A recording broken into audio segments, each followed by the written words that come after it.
Welcome to the Hidden Why podcast, episode 1092. This is my interview with Robert Althuis, and we're discussing his new book, Love and Truth. Enjoy. Hello, Robert, and welcome to the Hidden Why podcast. Great to have you here, mate. Thank you, Lee. I really appreciate it. We're on opposite sides of the world, but technology is connecting us. So, this is the wonders of the modern world, no? Wow, yeah, we get to talk about really cool topics all the time on this show, and I'm looking forward to this one. Robert, you've launched your book. This is the first book for you, isn't it? No, it's actually my second book. I wrote my first book is called Never Enoughitis. That's really the story of my life and the kind of the arc of my story. And that was launched in January 21. And my new book, Love and Truth, was published September 12th. So just about a month and a half ago or so. So the ethos of being spiritual art. Love and truth. Love and truth. Two very powerful words, huh?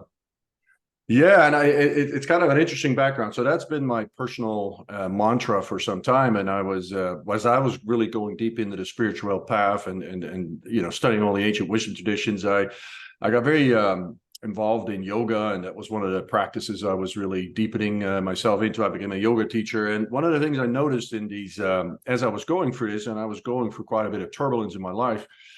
And I noticed that lovingly, but a lot of these yoga instructors, love and light, love and light, love and light. And I was like, life is not all love and light.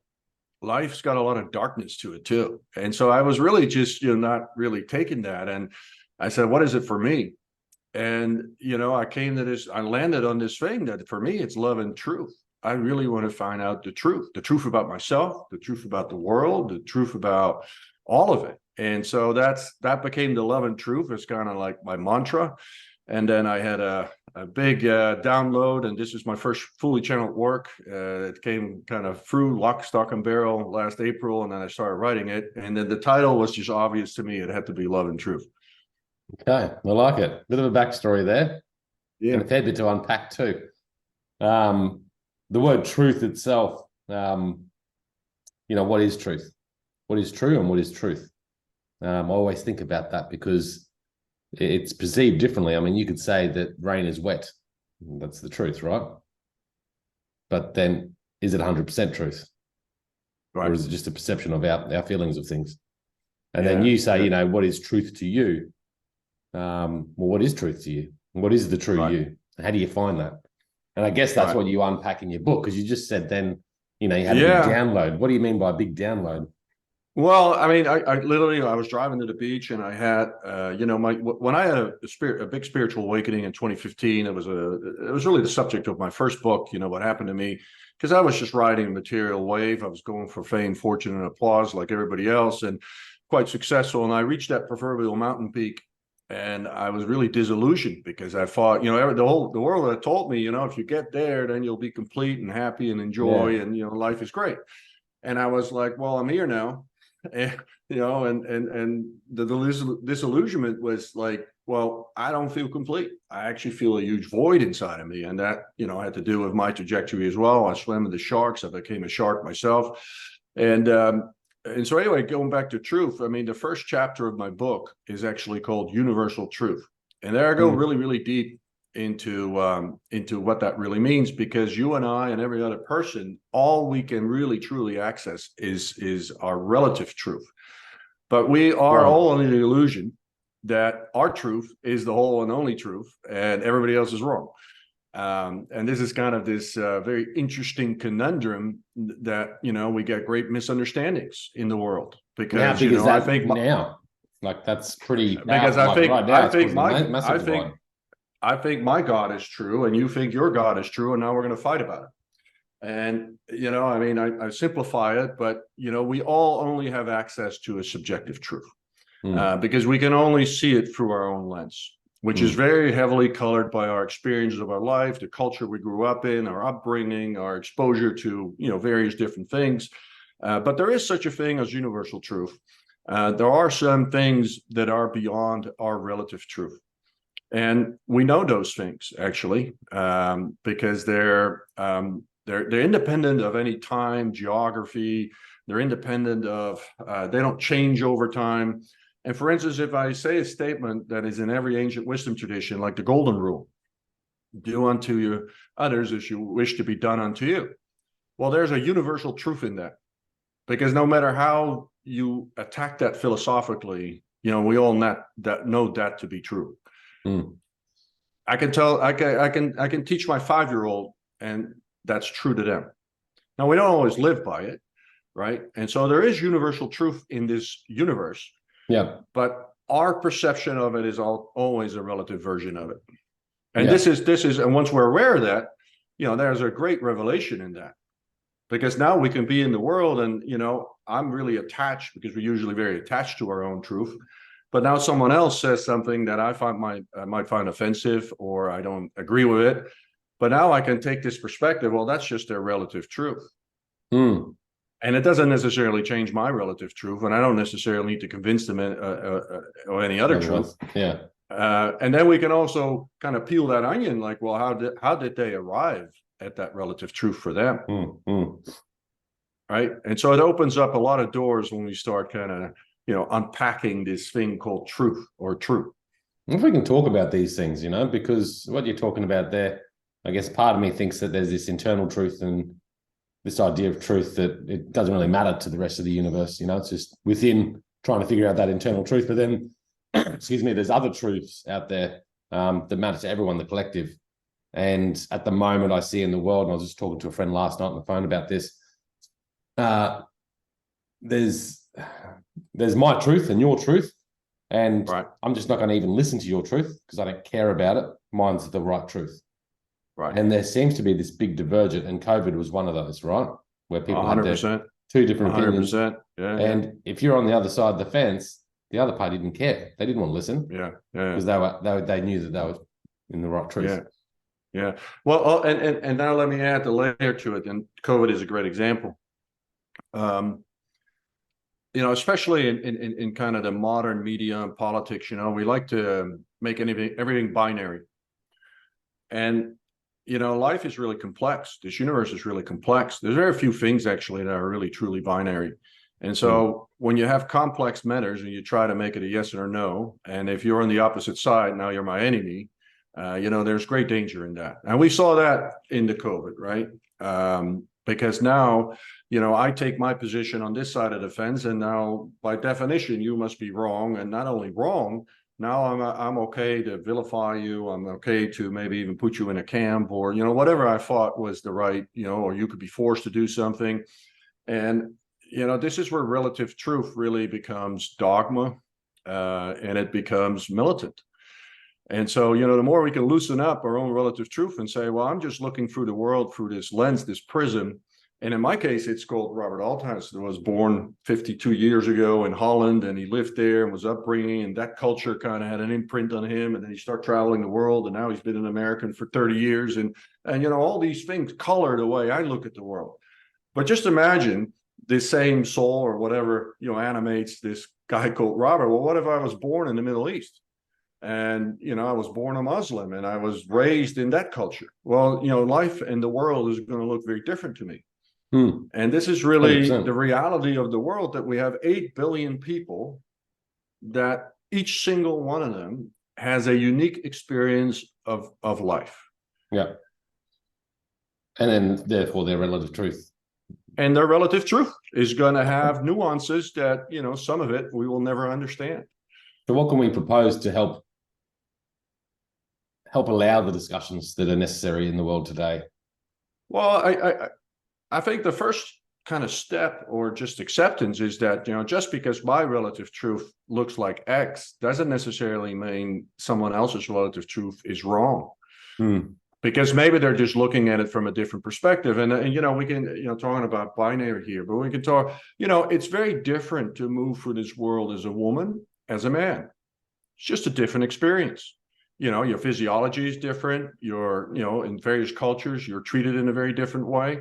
Even though, there's been much progress to level the playing field, there's still a very different experience. I mean, just our biology is different. We're wired different. And so, to think that a woman is going to see the world exactly the way you do as a man is kind of illusionary, because it's a different experience. It's a completely different experience. And here I am, I'm a 6'5" white guy with blue eyes that immigrated to the United States. But I can promise you that my experience coming from Holland, having a European background, was very different from an immigrant that came maybe from Africa, from the middle of Nigeria. His immigration experience in the United States was fundamentally different than mine. Not that he's better or I'm better, it's just different. Yeah. And so, we can look at the world and say, well, everybody is colored and basically tainted by their experiences throughout life. And these things are going to color us in the same way that when, we have a relationship or a divorce that ends up, breaking our heart, we are now scarred by that. Now, we might still be able to heal that and go into our next relationship, but we will always bring that experience. There's a remnant of that. 100%. Yeah. And, if we grow up in poverty, then, that's going to color us in certain ways because it's an experience we carry with us. Where, if I'm born into privilege, I don't necessarily have that lens. I mean, that fog is just not on my lens. Yeah. And so there's various ways that we carry our own kind of luggage through the world. And the first thing to realize is that, everybody is fighting a hard battle. That's Plato's words, so we can be compassionate towards other people. And my general perception is that hurt people hurt people. So whenever we see someone that has anger and hate and violence and those expressing those types of things, then usually there's a lot of pain there. There's a wound there. There's something there. And so instead of fighting them on their relative truth, you could ask a question. How did they get there? What happened to them? How did they develop that view on life, that vantage point? How are they seeing life? Now, we can never walk a mile in anybody's shoes, but it's sure good to try. To seek to understand, be open-minded. Yeah. I have a little interesting story. I took my kids on a spring break ski trip to Canada, and you sit in this little, those little eggs. You go up the mountain, and everybody's quiet, and everybody has their mask on. Nobody's talking. And I had this little thing with my kids. I said, I'm going to do a little game. I'm going to ask everybody some questions, and I bet you within 3 questions I can find something that connects me to them. And so I had this game, and I would ask these perfect strangers, some questions. And every single time on the second or third question, there was something and it could be like, we both like soccer, or, or we've both been to some place, or it doesn't matter what it is. And my point to make to my kids was, if you can connect with someone and see the humanity in them, it's very, very, very difficult at that point to hold on to hate and anger and prejudice, because now you see him as a human being. Right. And we see this, right now in the world where people are so lost in anger and hate and those things that they can't even see that anymore in their fellow human being. They can't see the sacredness of life anymore. Yeah.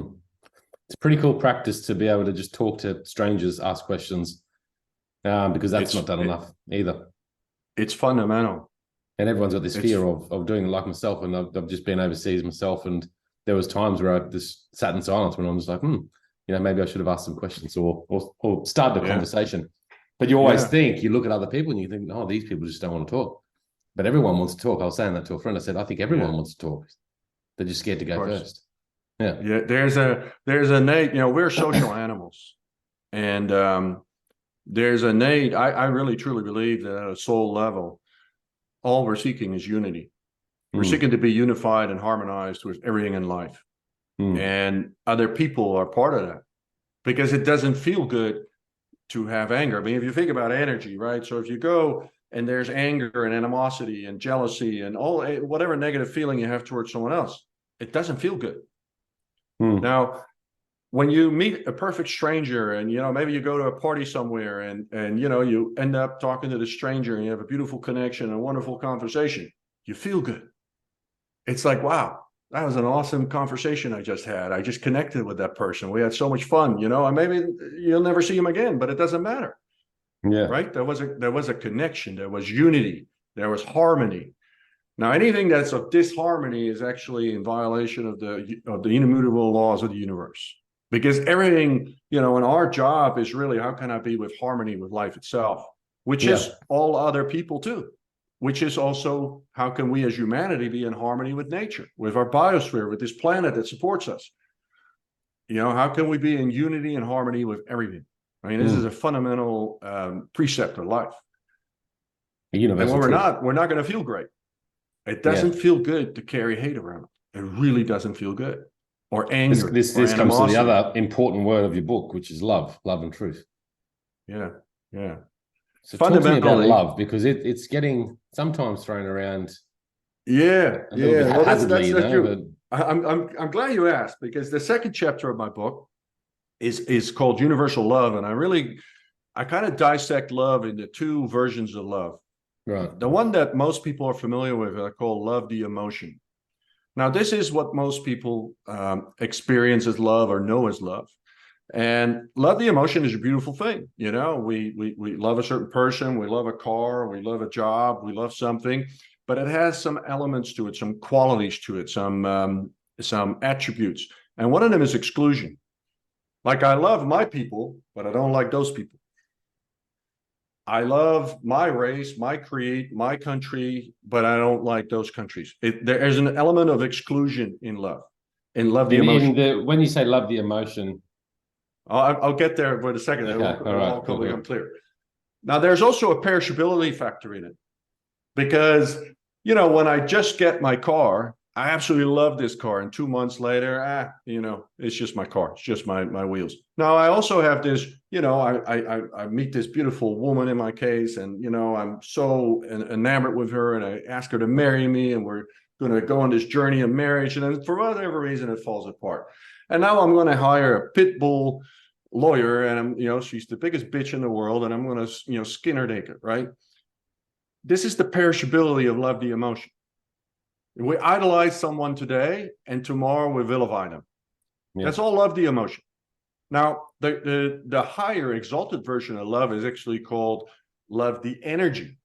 Now, love the energy is of a completely different gradation. A lot of people refer to this as unconditional love, but I don't tend to use that, because I think that word is getting cheapened, because people associate love the emotion with unconditional love. So love the energy has no exclusion and no perishability. So you can offend me right now, and you can call me names, and I can still see the divinity in you and say, I still love him as a human being. I don't find he's kind to me, but I'm going to look beyond that, right? And I'm still going to see your divinity. I'm still going to see your right to live. I'm still going to see your right to freedom. I'm still going to honor you as a person. I might not agree with you. I might think some of your ideas are idiotic, but I'm going to choose to be in this exalted state of love where I can also access compassion. Yeah. Now, there's also no perishability. Now, this love is a very, very, very high grade, and very few people have access to it. But this is what we see at higher levels of consciousness, and certainly at the level of, what Jesus was talking about, turn your other cheek. There are all these lessons that we know from the great masters, and they've all talked about this ad nauseum. Now, this love, the energy, is really what we're made of. Yeah. This is actually the essence of the universe. And this is really what we're rising into. But it's a very, very high standard. And we have to get out of the way of our ego and stop being offended by everything that anybody might direct at us, and just really just anchor into that part of us that is within us. And we all have access and capacity to do this. But this is a very, very different. And we saw very little of this, for instance, during the pandemic. We see very little of this in these wars and conflicts that we see today. And most of the chaos in the world, and most of the surveillance systems that are being put in place, and most of, and I could keep going on and on. This has nothing to do with love. This has to do with power and control. Yeah. So this love, the energy, I mean, life, I feel, is just energy, a wave of energy that we tap into and tap out of, and we live in this conscious, this physical body.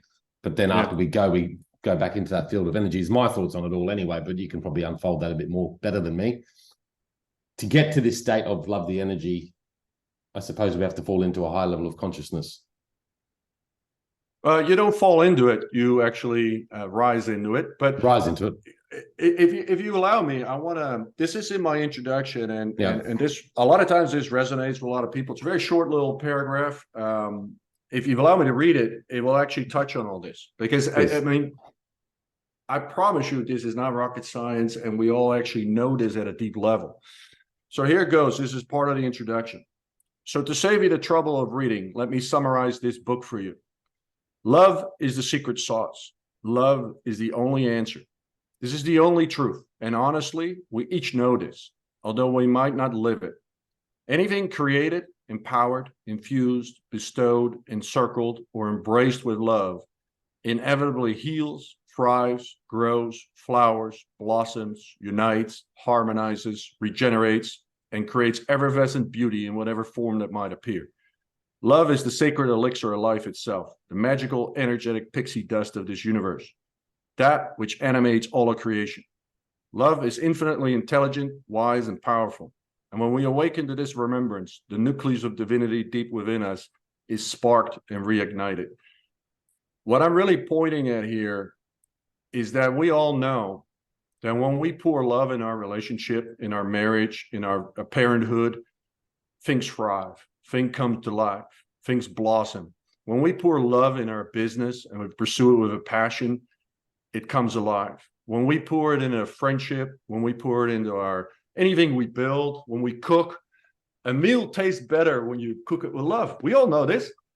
There's no secrets here. Now, when you have anything that is created, without love, you really get everything that's ugly in this world. And it doesn't flower, it doesn't blossom, it doesn't unite, it doesn't harmonize. And so this is really the secret that, if you want to have an elevated life and rise in consciousness, don't worry about rising in consciousness. Just start looking at life like, where can I pour love into this world? Into myself first, right? Love all my flaws, love all my imperfections, because I'm here to learn and evolve. And then where can I pour love into this world? Where can I pour love into my relationship? So when it's not going so well in my relationship, instead of trying to find fault and blame and have harsh discussions, okay, where can I love harder? Because I know that's the sacred elixir. I know that will always turn everything around, and it will provide me with answers that are of a far higher intelligence than anything that hate, anger, animosity, pride, greed, any of those things will ever deliver to me. So, it sounds maybe corny, but I promise you, if you look at anything that's successful, that's beautiful, that's of beauty, whether it's a relationship, a building, architecture, art, music, it was created with love. Yeah. Does sound corny, but I like it. It's pretty powerful. And I just, when you were talking, then I was just like, relationships or people's turmoil that they might be going through. The world seems to be triggered this way about, okay, well, what's wrong with these situations? What's the negatives? Let's focus on that and see how we can, rather than approaching as what can I actually do to put more love into it? Yeah. We're trying what would love do? We're trying what to would look love at the ugly, do? Yeah. And love, has many expressions. I had a client once that had just finished 2 weeks meditating in Tibet, and we were actually just doing a little errand, and we're in the supermarket paying the cashier, and he was kind of like really short and brief and sort of rude. And I kind of looked at him and I said, I don't think the meditation worked very well. And he said, what do you mean? I said, imagine if you are just kind to her and just good to her, right? And you give her maybe even a little compliment if you feel good. She's going to light up inside. She's going to be happy. She's going to be serving the next customer with a smile on her face. That is going to touch that next person. I'll give you, a contrary example. There was this joke once on Facebook, and everybody was laughing about it. There was this guy in the line, the drive-through at McDonald's, and someone was honking behind him or whatever, impatient. And so he went up to the counter, and then at the first counter, the story was, I paid for her breakfast. And, I thought, no, maybe that's going in the right direction. Maybe he's just going to give her a smile. And then he went to the pickup counter and he took her food. And everybody was laughing on the Facebook comments and all that. And I said, well, think about it. Clearly, when someone is, honking the horn and she's angry and she's screaming, she's already not having a great day. I don't know what happened. Maybe something really bad happened in her life. We don't know. And now you're going to do this and aggravate her. Where you had the opportunity actually to maybe pay for her breakfast and put a smile on her face and change the directory, the arc of her day. Now, what people don't realize is that every thought, every action, every energy lives forever in this universe. Everything is a vibration that we express into this universe. Everything negative you do lives forever. Everything positive you do lives forever too. This is why the universe is expanding at the rate that it does, because all our cumulative experiences as human beings are just expanding the universe with information. Now imagine the power of your thoughts and your action, even the smallest little things that you do. If we can see one little person, you can help a person just with a kind word, open a door for someone, give someone maybe a compliment. You are changing the world in that moment. You don't have to go on the great political scale and negotiate a truth, a truce PC between. That might not be your job in this lifetime, but you certainly can walk through life with kindness and goodness and love in your heart, and it changes 100%. The world. That changes the world. Yeah. Do you feel that we're rising into this as a collective? We are, because, all of consciousness is just a cosmic play. And what I mean by that is there a far greater intelligence that's kind of orchestrating all this entire universe. And you can call that God or creator, you can call it whatever. I'm not attached to labels, infinite intelligence, or you can call it unified field, which what they call it in quantum physics. So, whichever way you want to call it, there's an infinite intelligence that is guiding all this, because it simply cannot be random. There's nothing random. There's no flukes. There's no accidents, right? And there is a process that is very large in scale, far beyond our kind of the aperture of our awareness of how grand this is. Now, we are rising and we are being confronted at the moment throughout all these times, with ourselves. It's a mirror. The outside world is all it is a mirror of our collective consciousness. And so when we see a lot of ugliness in the world and we see these terrible things, the real question is, what part of this is within me? Where do I participate in this? And of course, I'm not naive. I mean, there's certain actors that are doing their very best to drag us into, very dark places. But still, we have the power to rise above that, because we can just pierce through it by just seeing and really developing our own sovereign critical thought. And emanating that power into our own expression in life, which is part of my book is, we're all spiritual poets. We're here to express our spiritual art on the canvas of life. And how do we do that? Well, we do it through our daily life on the earthly realm. So we do it through relationships. We do it through our jobs, our careers, our hobbies, our being here in the world is how we express our spiritual art onto the canvas of all creation. Yeah. I'd love to. I'm very optimistic. Let me say I'm extraordinarily optimistic. Extraordinary optimistic. I like that. Yeah. And I'll tell you why, because it's inevitable. And this is the difference between power and force. Now, truth has power, and all falsehoods are based on force. And what I mean by that, if you have a balloon and you push it underwater, right? Now, imagine that balloon is truth. And it requires force to submerge that underwater. And force eventually runs out of fuel. And the truth will always rise. And so the truth of this existence, which is love, will always eventually prevail and rise, because it has innate power. And we know this because when we create something with truth, with love, right, we know it will inevitably create beauty. And whenever we do anything else. So all the things that we're seeing right now are the falsehoods of humanity. And they all have to do with dogmatic thinking. They have to do with identification with thought, identification with certain races and creeds and religions and things like that, which isn't absolute truth. I mean, those are just truths humans created. And there's nothing wrong with having your own religion, by all means. But when you start taking your view of your religion as superior to anything else, now you're starting to create conflicts. And most wars have been over resources, religion, or prestige. This is where most wars come from. Well, I like that, the balloon theory, the rising of love. I mean, when you think about it, and this is where I think it'll get to, just quickly, everyone wants this level of love. It's within. Of course, of So course. if we're feeling this anger and this hate, and it just boils to a point where people just go, "This is not what it wants," because it's not going to create anything. Like you said, it's not going to create anything beautiful. So No. ultimately, the individual and then the collective will start to go, "No, this isn't the right way. Yeah, How can we're we? gonna How we're can we?" gonna we're gonna literally lean into what does everybody desire? Because human beings are really simple. We all want to be happy. We all want to Mm, have joy. We all mm, want to have freedom. We all yeah. want to live in dignity. We all want to feel that there's a level of justice in the world, fairness in the world. These aren't like, this isn't rocket science.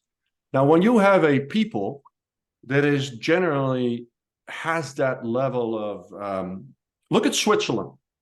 Switzerland is such an interesting country because in Europe, there's been wars for thousands of years. Mm, And for hundreds of years now, Switzerland has been able to extract itself completely from this. Now, I'm not saying that Switzerland is utopia, but it is a very interesting place yeah. because you don't hear a lot about mass killings in Switzerland. You don't hear a lot about strife in society. When you go to Switzerland, it's very organized. It's very, and I'm not saying it's a perfect society. I'm not saying it's there's no unhappy people. But when you look at it, it's like, wow, what are they doing over there? Because you don't hear that much discourse and that much civil unrest there. Mm, mm, Um, mm, and I think it's an example of a country that has started to move in a direction where it extracts itself from all wars worldwide. It does not take a position in any conflicts. It does not send UN soldiers to all kinds of different places. It won't get involved in conflicts outside its border. And that is a way of being for the Swiss. It's a way they see life, right? And so what would happen if all countries around the world will start adopting some of that, mm. It'd be right? amazing. Mm, And what if we then, really, really progressively start saying like, well, why are we still building all these weapons and tanks and fighter jets and flight deck carriers? And why are we spending billions and billions and trillions of dollars on all this military industrial complex? And we have people in Africa or all around the world. We have almost 1 billion people on the edge of starvation. Why are we prioritizing that? mm, Right? mm, Is there more worthwhile causes that we could, allocate our intelligence or resources to? mm, And when we start thinking about, how do we create harmony? How do we create unity? Well, the ingredients are quite simple. Everybody wants to be seen, heard, and loved. mm. Every human being has just these very simple criteria, and it doesn't matter where you're born in this world. You will resonate to that. When you feel seen, when you feel heard, and when you feel loved, you will foster a connection with that person. Yeah, yeah. And you don't have Matt, to agree with that person to see or hear them or love them. You don't need to agree with them. It's not necessary. yeah. There's lots of people in the world I totally do not agree with, but I can still Mm, see them and hear them and love them. mm, And they don't need to agree with me. It doesn't change my truth. All I ask is leave me my freedom to express myself. And I do believe that, my expression should not cause any undue harm to anybody else. yeah, yeah.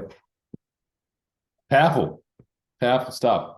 Your book's available on Amazon? Yeah, absolutely. It's on Amazon. I'm for sure it's available in Australia as well.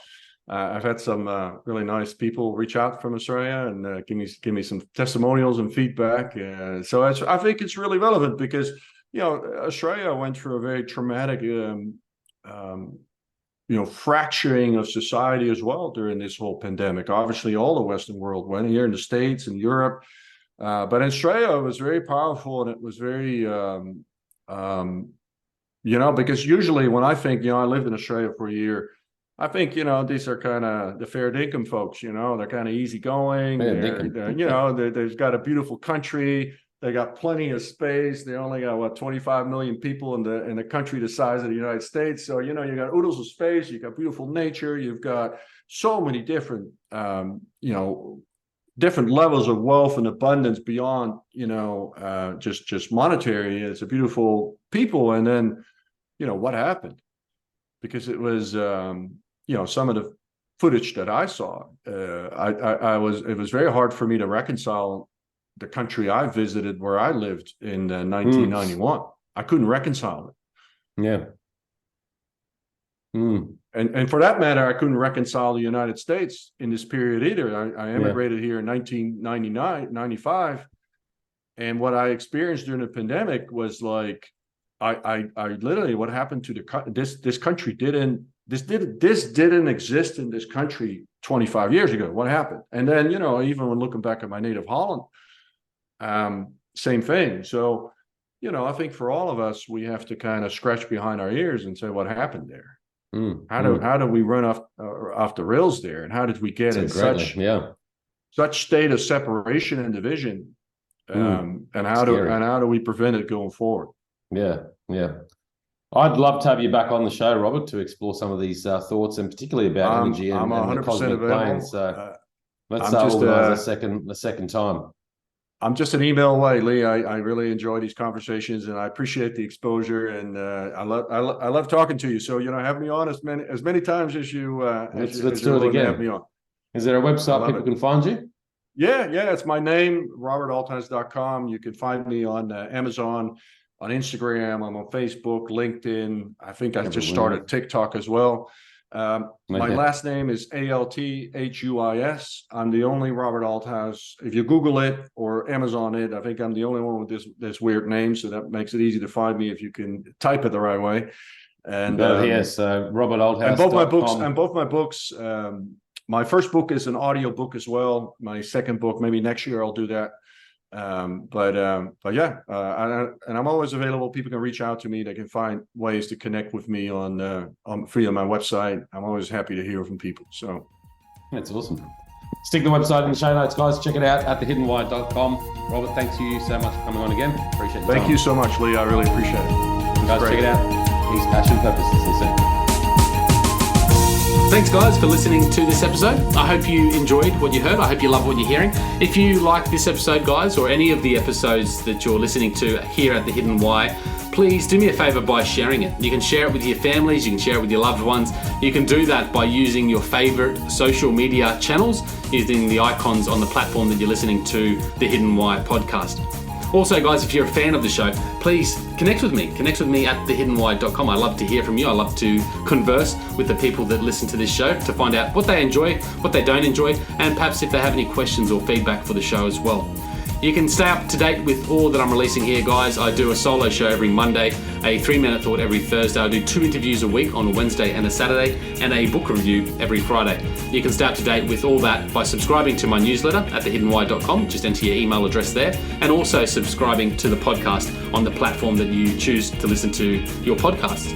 You can also support the show, guys, by using the Amazon links at thehiddenwhy.com. So if you like books, you can get all the books that I review there, and anything else really that you like to purchase through Amazon. So use that link, it helps support the show. And we've also got a deal with Audible, guys. Audible is a fantastic way to listen to all your favorite books. We've got a deal with them so you can get 2 free books when you subscribe subscribe to a 30-day free trial. So check that out again at thehiddenwhy.com. Guys, that's it from me. You know what to do. Go out there, breathe more passion into every single moment. Do everything with greater purpose, and in doing so you will discover your hidden why. This is The Hidden Why. My name is Lee Martinuzzi. Until next time, peace, passion and purpose. See you soon.